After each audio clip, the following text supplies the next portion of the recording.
Assalamualaikum warahmatullahi wabarakatuh. Saya Tere Lestari dengan NIM P05120210098 dari kelas 1B.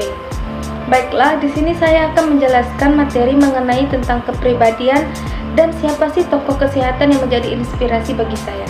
Selamat menyaksikan. Baiklah, yang pertama yaitu saya akan menjelaskan tentang kepribadian. Jadi, kepribadian adalah suatu perpaduan yang utuh antara sikap, sifat, pola pikir, emosi, serta juga nilai-nilai yang mempengaruhi perilaku individu tersebut agar berbuat sesuatu yang benar sesuai dengan lingkungannya. Kemudian ada ciri-ciri dari kepribadian. Yang pertama yaitu bersifat umum, yang kedua bersifat khas, dan yang ketiga berjangka waktu lama, yang keempat itu bersifat kesatuan, dan yang terakhir yaitu berfungsi baik atau buruk.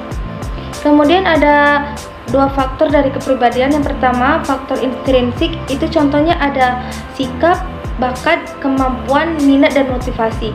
Yang kedua itu ada faktor ekstrinsik, itu terdapat sosialisasi, budaya, belajar, pengalaman, dan introspeksi.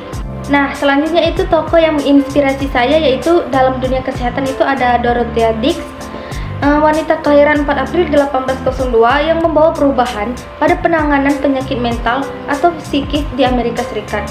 Beliau wafat pada tanggal 17 Juli 1887. Dahulu pada kebijakan pemerintahan Amerika yang memenjarakan orang-orang berpenyakit mental dan orang yang melakukan tindakan kejahatan sangat ditentang oleh Dix. Ketika pertama kali datang ke rumah sakit gangguan mental di wilayah Massachusetts, Amerika Serikat, ia mendapati perlakuan yang tidak manusiawi pada para pasien. Ia merasa sangat terpukul saat melihat keadaan pasien dengan gangguan mental diperlakukan layaknya seperti binatang. Nah, Dorothea memerlukan waktu 1,5 tahun untuk mengamati dan meneliti orang-orang yang mengalami gangguan mental di banyak penjara di Massachusetts sebagai kota kelahirannya. Kemudian pada tahun 1948, beliau berhasil melaporkan hasil penelitiannya berisi tentang berbagai deskripsi mengenai kondisi yang ditentangnya, yaitu tentang pelanggaran hak asasi manusia dalam masa perawatan. Kemudian para pasien dipindahkan ke rumah sakit mental legislatif. Menurut pendapat Dorothea Dix, bahwa penderita gangguan jiwa itu harus mendapatkan penanganan yang memadai. Berkat aksinya ini, pemerintah mengubah sistem rumah sakit di negara bagian itu. Hanya henti di situ saja, perempuan kelahiran pada tahun 1802 ini melanjutkan perjuangannya dengan menyelidiki kondisi rumah sakit di wilayah New Hampshire, Louisiana, dan North Carolina.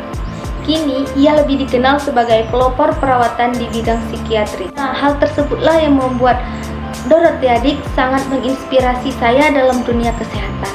Baiklah, mungkin itu saja penyampaian materi dari saya. Semoga bermanfaat untuk kita semua.